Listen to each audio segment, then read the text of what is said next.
Assalamualaikum warahmatullahi wabarakatuh, adik-adik.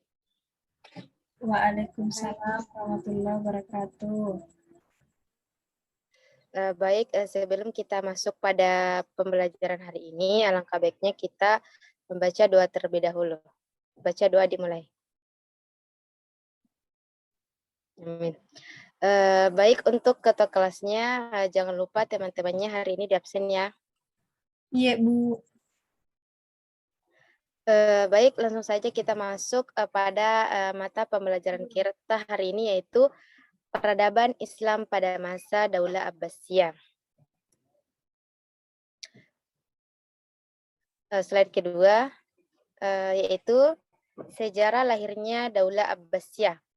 Ada yang tahu bagaimana itu sejarah Daulah Abbasiyah?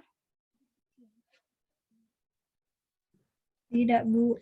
Baiklah, di sini Ibu akan menjelaskan mengenai sejarah lahirnya Daulah Abbasiyah. Jadi Daulah Abbasiyah ini lahir ditandai dengan adanya gerakan-gerakan perlawanan pada masa dinasti Umayyah sebelumnya. Jadi dinasti Umayyah sebelumnya itu pada masa pemerintahan Khalifah Hashim bin Abdul Malik merupakan pemimpin dari dinasti Umayyah yang pada masanya itu terjadi beberapa konflik atau aturan-aturan yang tidak disukai oleh kaum-kaum seperti Mawali ataupun kaum Syiah itu sendiri. Jadi pada masa pemerintahnya itu Khalifah Hashim bin Abdul Malik ini begitu banyak peraturan seperti sangat kental Arabisasinya, yaitu kearab-arabannya itu sangat kental. Kemudian pada negara-negara yang dikuasai itu dikenai denda. Jadi kaum-kaum seperti Syiah ataupun Mawali itu tidak menyukai dengan peraturan yang diajukan oleh Khalifah Hisham bin Abdul Malik.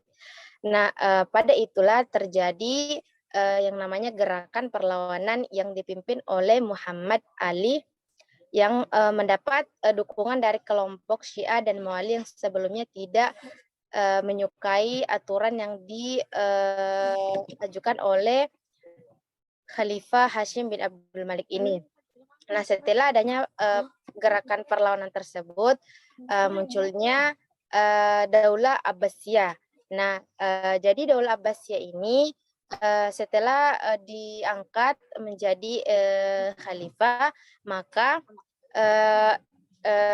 jadi Daulah Abbasiyah ini memerintah atau berkuasa selama hampir 6 abad atau 132 sampai 656 Hijriah atau 750 sampai dengan 1258 Masehi.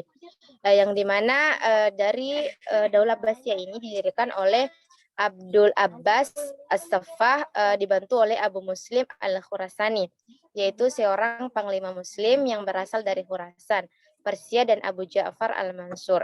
Nah, pada pemerintahan Daulah Abbasiyah ini terdapat banyak perkembangan seperti adanya perkembangan ilmu pengetahuan dan pada masa ini puncak kejayaan umat Islam itu sangat berada dalam puncak keemasan. Slide yang seterusnya yaitu khalifah-khalifah Daulah Abbasiyah. Nah, ada 3 khalifah yang memerintah pada masa Daulah Abbasiyah. Yang pertama adalah Abu Ja'far Al-Mansur, yang dimana Abu Ja'far Al-Mansur ini merupakan putra dari Muhammad bin Ali bin Abdullah bin Abbas bin Abdul Muthalib. Abu Ja'far ini menjadi khalifah kedua dan berkuasa selama 22 tahun. Beliau wafat pada usia 3 tahun. Yang kedua adalah Muhammad Al-Mahdi, di mana Muhammad Al-Mahdi ini memimpin selama kurang lebih dari 10 tahun. Beliau dikenal sebagai sosok pemimpin yang sangat dermawan dan pemurah hati. Nah, khalifah yang ketiga adalah Harun Ar-Rasyid. Harun Ar-Rasyid ini memimpin selama 23 tahun. Dalam masa kepemimpinannya dikenal sebagai seorang sosok yang sangat pemberani. Beliau ini menjadi khalifah selama pada usia 22 tahun dan wafat dengan usia yang muda yaitu 45 tahun. Slide berikutnya yaitu penyebaran nilai Islam pada masa Daulah Abbasiyah. Perkembangan Islam pada masa pemerintahan Daulah Abbasiyah ini meliputi sekitar kerajaan-kerajaan Islam yang besar seperti dikembangnya pusat-pusat peradaban Islam seperti Baghdad, Isfahan, Tabaristan, Ghazni, Halab, Bukhara, dan lain-lainnya. Nah, Daulah Abbasiyah tidak hanya menguasai wilayah tertentu saja. Para khalifah menjadikan daerah kekuasaannya sebagai pilar perkembangannya peradaban dan ilmu pengetahuan. Sehingga bisa dirasakan bahwa pada masa ini kemajuan Islam itu dirasakan antara sebelum bisa dibandingkan pada masa sebelum dan setelah kedatangan Islam. Nah, slide berikutnya yaitu adalah perkembangan peradaban dan ilmu pengetahuan pada masa Daulah Abbasiyah. Yang pertama adalah faktor kemajuan peradaban Daulah Abbasiyah. Selanjutnya, adapun faktor politiknya yaitu pindahnya ibu kota negara dari Al-Anbar atau Al-Hashimiyah ke Baghdad yang dilakukan oleh Khalifah Al-Mansur. Nah, yang kedua adalah banyaknya cendekiawan yang diangkat menjadi pegawai pemerintah dan istana. Adapun faktor yang kedua adalah faktor sosiografi. Nah, di sini yang pertama meningkatnya kemakmuran umat Islam, luasnya kekuasaan Islam menyebabkan banyak orang Romawi dan Persia masuk Islam dan kemudian menjadi Muslim yang taat. Nah, yang terakhir adalah adanya gerakan penerjemahan buku filsafat dan ilmu dan peradaban ini dalam Bait Al-Hikmah sehingga menjelma sebagai pusat kegiatan intelektual. Nah, slide berikutnya yaitu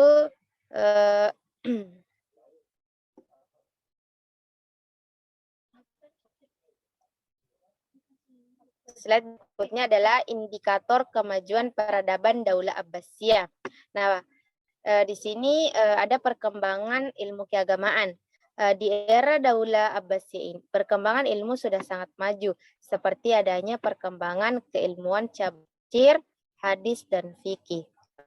Yang kedua, perkembangan ilmu pengetahuan. Perkembangan ilmu pengetahuan ini seperti munculnya ilmu pengetahuan filsafat, kedokteran, ilmu kimia, matematika, geografi. Yang terakhir adalah peradaban, yaitu di bidang sosial budaya, di bidang politik dan militer, dan yang terakhir adalah bidang pembangunan dan tempat peribadatan.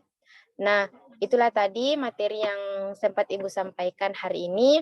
Apabila ada yang kurang dimengerti, silakan ditanyakan, atau kalau memang sudah paham, Ibu akhiri saja ya. Bagaimana adik-adik sekalian?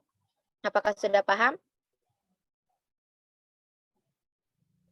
Paham, Bu. Oke, baiklah kita akhiri saja. Oke, baiklah kita akhiri saja pertemuan kita hari ini. Ibu mengucapkan Assalamualaikum warahmatullahi wabarakatuh. Waalaikumsalam.